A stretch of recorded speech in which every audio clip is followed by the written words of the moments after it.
Hello everyone, watch this review here where they look at the Manhunter robot from Green Lantern Classics Wave 1. Now, while arguably just a troop builder, the Manhunter robots do play a sort of major role in the DC continuity, although it might just be more the rebooted stuff, in that, they were sort of the precursors to the Green Lantern Corps, and the Green Lantern Corps only really came about to exist because the Manhunter robots went completely nutso and wiped out the population of another planet. At the same time, also creating the 5 inversions, which is now actually 1 inversion because Atrocitus killed the other 4 to make the Red Lantern power battery giant thingy. So technically they're also the reason why the Red Lanterns exist, and then, sort of extrapolating on that, the Sinestro Corps only exists because Sinestro joined the Green Lanterns at some point, and, so basically they play a massive, massive role. Now, if you aren't familiar with the comics at all, they also occupy sort of the same, I guess, a general thing in the animated continuity, and one of the Justice League episodes. Obvious spoilers here, they tried to frame John Stewart for blowing up a planet in the midst of trying to enact this big conspiracy to, I guess, overthrow the Guardians of the Galaxy. That's not what they're actually called, is it? Well, the Guardians, back on Oa. So yeah, definitely major players.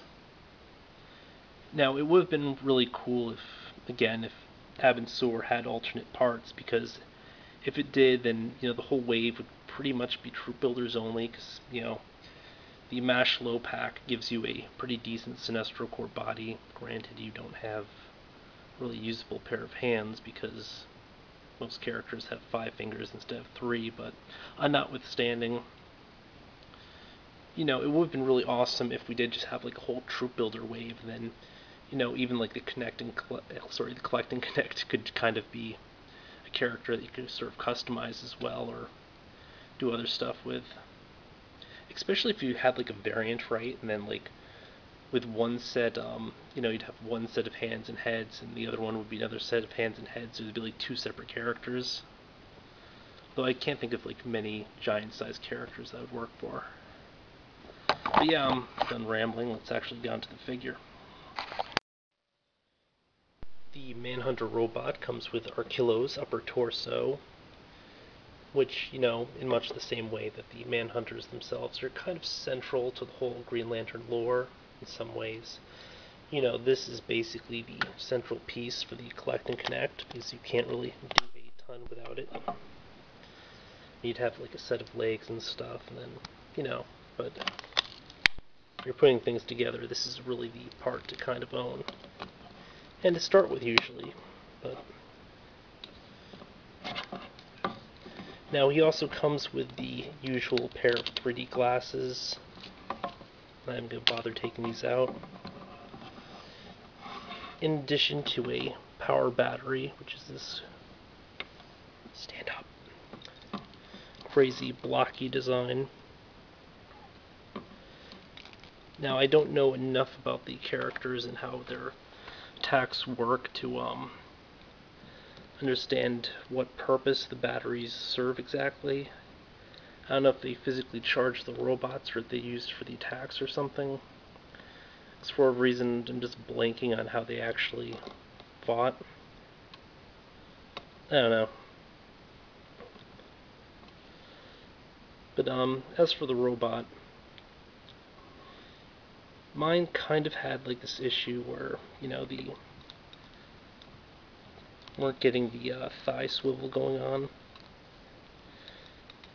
And because of the paint and stuff, it's actually a really well concealed joint. So first, when I was pulling him out of the pack, I was wondering, does he just not have it? But yes, he does in fact have it, but mine doesn't work for some reason. And I've got to really sort of mess with the joint a bit. You know what? I'm being distracted by Archillo, so let me just get him out of there. Alright, as for the Manhunter robot, the character uses a sort of tall, thin body mold, much as seen with, like, say, Toyman here. You'll immediately notice similarities between the torso. Of course, unlike Toyman, he actually does get the double-jointed knees, ironically at the cost of double-jointed elbows, but that's mostly because the character has these gauntlets. Although, given the way they handled the knees, you'd have to think that they'd be able to do something similar from up there. Meh. Also, I believe this is the only time I've ever seen the gauntlets and boots done like this. I think I'd remember, I'd seen them on another figure, but, you can never be sure. Another really odd touch is the fact that rather than have, like, a traditional neck and everything, the whole head's just on, like, this one peg. Which is kind of odd. It's also kind of loose. Now, at times, I have to think that, it's probably hollow or something, and, it's hard to tell. I don't feel like actually popping the thing off. Of course, he does have this little mantle thing, which is an extra piece of plastic, just glued on, separate, not sculpted, sort of in the same way that they gave Toyman his piece there. So, it's just the way they sort of repurposed their sculpts, although definitely got some stuff that looked kind of new with this figure, especially the lantern here. All new accessory. It's cool. Now, while I'm not really a fan of, I guess, this design or anything, I probably best remember the Manhunters from the episode of, when they were on the Justice League. And, those were just a much, much bulkier build and everything, whereas this one's just tall and thin. But, I mean, I have to admit that the whole mix of colors is really neat. And, it helps really distinguish him. He's got sort of a glittery red effect here for this part. Doesn't really catch so well on the camera, although I guess you can probably see the glare a little bit, but there's little bits of glitter mixed in there, sort of like they use for metallic apps on some of the other figures. Not quite as shiny as, say, Mercury's, because Mercury had a glossy finish, but it almost looks like a solid paint in person, but when you look a little bit closer, you can also see the little bits of glitter, which, is, yeah. And then you have the really cool blues mixed in there. Again, the way that the paint is implemented here, you can kind of see that the eyes is sort of hidden because you've got the other lines for the bands, which again is always pretty neat. If I had one complaint about him, I don't know, it'd probably just be the fact that he's just a really, really, really trim. I mean, you wouldn't really associate, like, a lot of minions typically when you see them are just like these sort of big or hulking characters and stuff, or these enforcers and stuff, they're actually kind of thin, I guess. Yeah. Again, just really cool detail in the bands. It is wrecked by the single pin right here, which again is a little bit disappointing. I wish they had done something more like the boot.